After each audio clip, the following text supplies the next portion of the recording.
Já, við í föstudagsþættinum brugðum okkur til Dalvíkur til þess að fylgjast með undirbúningi fyrir matarveisluna miklu helgina, fiskidaginn mikla.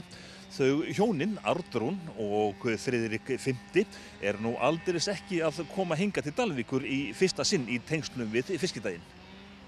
Arnrún, það ekki, þið eru ekki að koma hingað í fyrsta skipti? Nei, og alls ekki einu sinni á fyrsta skipti á fiskidag.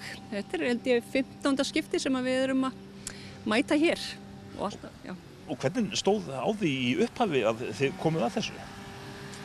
Ég kom í fyrsta skipti bara svona fyrir forvitnisakir, frétta af þessu og kom þá og bara tilviljun, ég fekk eitthvað að grípa inn í höfn og svona, það var eitthvað svona dýnamík í þessu og svo fekk ég að vera með, heyrði í þeim, þegar þetta var í annað skipti, þá heyrði ég þeim og fekk að vera með, þá var ég bara eins og allir hinnir, var bara að grilla og ég held að það hafi verið 4. fiskidagurinn sem við vorum í fiskskipti með bás í okkar nafni. Ég held að sé ekki rugli, ég held að það hafi verið 4. skipti frekar enn í 5. Og síðan höfum við alltaf verið með að undanskildu 2 árum eftir við fluttum til Reykjavíkur. Og þá svona einhvern veginn upplifir maður pínlítið eins og maður hefði mistað jólunum. Þannig að það var ákveðið að gera það ekkert aftur. Þannig að ég held að það hafi verið 11. og 12. fiskidagurinn, ef ég man þetta rétt. En þið eru með titla hérna í þessu öllu saman? Já. Já, ég sem sagt, fljótlega fekk ég nú að vera með svona og fekk að hanna minn bás sjálfur að hvað ég væri að gera.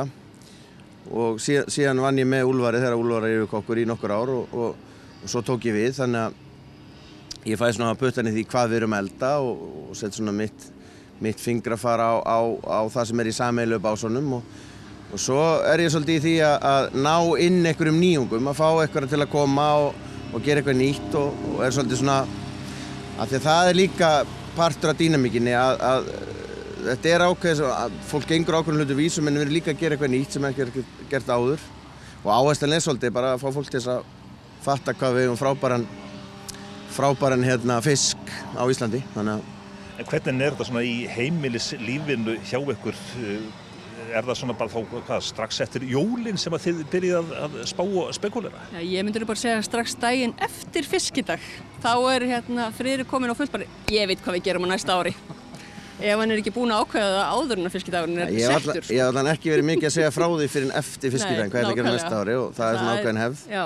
Og svo hafa krakkarnir okkar verið með okkur í þessu. Við reyndar, sonur okkar verið ekki með okkur í ár, hann er búsettur í London og kemst ekki, en dóttur okkar og fjölskyldan hennar, þau eru mjög virk og maðurinn hennar, tengdasonur okkar, hann tengist fiskidaginn líka því að hann vinnur fyrir Ásbjörn Ólafsson sem stór styrktaraðili að hátíðinu og svona okkar tengiliðu við hráefni sem þeir eru að skaffa okkur. Þannig að þetta er svolítið fjölskyldulegt, sko. En svona aðeins bara svona fyrir utan matinn og allan undirbúningin, svona félagslegi þátturinn þið hafið væntanlega kynnst fullt af fólki og eignast góða vini. Ó já, heldur betur og bæði náttúrulega hér á svæðinu og alltaf yndislega móttökur bara heimamenn og annað og það er bara eitthvað ólýsanlegt sem gerist þegar Júli kveikir á sólinni klukkan 11 og laugardagsmorgni og fiskidagurinn byrjar. Og svo allir sem koma og fyrir utan náttúrulega fólki sem er með okkur. Við komum í bæinn á þriðjudaginn, komum seint á mánudagskvöld og þegar maður hefði labbað í kjörbúðina á þriðjudaginn, þá var manni heilsa eins og... Það var yndislegt. Já, herðu, þið eru mætt, það var alltaf að gerast. Mjög svona eitthvað fallegt, sko. Já, virkilega góða mót. Svo eiginlega annað, þetta svona eins og smá ættamót líka, því að kringum okkur, við höfum undanfarin ár gist í Ytrivík bara, af því að það er mikið fólki að koma og vinna með okkur, bæði úr Reykjavík og frá Akureyri og eins erlendis frá. Og þar erum við öll saman bara í húsi og eldum saman og erum saman margir í alveg heila viku. Og það er svolítið eins og ættamót, sumt af þessu fólki hittir maður ekkert aftur fyrir næsta fiskidag. Og það er líka svona partröð, allt sem í kringum. Já. Og náttúrulega eftir að maður fór að vera með í undirbúningnum alla vikuna, þá einhvern veginn var þetta ennþá dýpra. Sko. Gamla starfsfólki okkar innan Akureyri, þau eru að koma til okkar og þetta er bara, já. En núna svona þegar að klukkan bara 8 mínútur í fiskidag, hvað þið núna að hugsa? Þið svona að fara yfir allt planið og allt saman sé klárt? Já, núna erum við til dæmis að ég er búinn að rífa af brettunum með vörunum sem voru að koma að sunnan og frá Akureyri og athuga hvort allt til staðar og fara eftir listunum og því að það getur verið vesen á laugardaginn ef eitthvað vantar og ég man eftir einhverjum árum þá kom ekki tannstönglarnir og það var vesen. Það er vel í minnum haft. Það er að senda fólk í allar kjörbúðir á stór Dalvíkursvæðinu og leita tannstönglam. Þannig að það þarf að tjekka öllu því og svo eins með, við erum að fá mikið að búnaði, bæði úr Reykjavík og frá Akureyri og það þarf að tjekka að þetta sé allt komið af því að það er seint að bregðast við á laugardaginn, þannig að mín vinna er svolítið þarna og svo náttúrulega gera allt klárt í að byrja að pakka fiski. Við byrjum á því á 5. morgun og fáum alla krakkarna í bænum og það er reyndar ógeðslega skemmtileg stemming.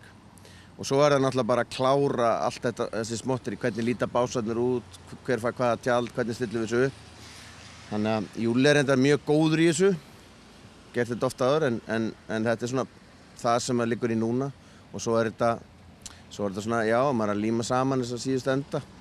Og ég vil þetta föstudeginum á alltaf vera orðið skothelt, svona eftir upp úr hádegi á föstudeginum, þá er maður orðin yfirleitt rólegur og getur þá að fara að hugsa bara að njóta súpukvöldsins og svo mætir maður eldsnemma á laugardagsmorgni. Þetta snýst náttúrulega líka að njóta. Algjörlega og absolutt. Og vera saman og öll fjölskyldan saminast og upplifa saman. Prófa og vera í núinu. Það skiptir öllu máli. En þegar þið horfið yfir söguna, hefur fiskidagurinn og öll umgjörðin, hefur hún tekið miklum breytingum í gegnum tíðina? Já, örugglega. En ég held samt ég held að fiskidagurinn sé svolítið eins og góður veitingastaður. Þú byrjar á einhverju og svo líða 10 ár og þið finnst allt vera eins en það er allt öðruvísi því að breytingarnar einhvern veginn eru bara svona eðlilegar. Þetta er kannski bara eins og barn sem vex. Þetta er alltaf sama. Ég held ef maður myndi bera saman fyrsta fiskidag og núna, það var alltaf stórkostlegur munur en maður einhvern veginn finnur ekkert fyrir því að þetta hefur gert svo þægilega og ég held og líka þetta er náttúrulega þeir sem stjórna þessu, þeir eru svo frábærlega meðvitaðir hvað getum við gert betur og hverju ári þá punktum við, þetta er gott en við getum lagað þetta aðeins og við erum alltaf að hugsa lengra og ég hef aldrei heyrt, núna þurfum við ekkert að hugsa þetta er bara svona, það er aldrei, menn er alltaf... Það er alveg metnaður og ígrundun, það er virkilega og hugmyndirnar endalausar og ótrúlega bara eitthvað svona einhugur í sömu átt og enda sjáum það, en náttúrulega svona hátíð, hún gæti ekkert virka ef það væri ekki svona góðir aðlar sem að skipuleggja, plús náttúrulega bæjarbúar. Ég held að bæjarbúar eru miklu stærri þáttur í þessu heldur en margir fatta vegna þess að þetta er náttúrulega hátíða sem enginn er að græða og einhvern veginn allir svo stoltir af þessu og það verður eitthvað svo fallegt af því að sama hvað þú hittir, það eiga allir part í fiskideginum, allir stoltir af honum. Og allir að gefa vinnuna sér. Já, og það er svona... Þetta er allt svo... Já, og einhvern veginn svo brosandi yfir því. Gott dæmi til dæmis að þegar maður fer úr bænum eftir tónleikana, kannski hálftíma eftir að þeir eru búnir, þá sér maður varla að það hafi verið tónleikar niður á Höfn því að það er bara allt hreint og snyrtilegt og sem er ótrúlegt. Já. Ég segi bara góða skemmtun. Takk. Takk fyrir það. Hlökkum til að sjá þig.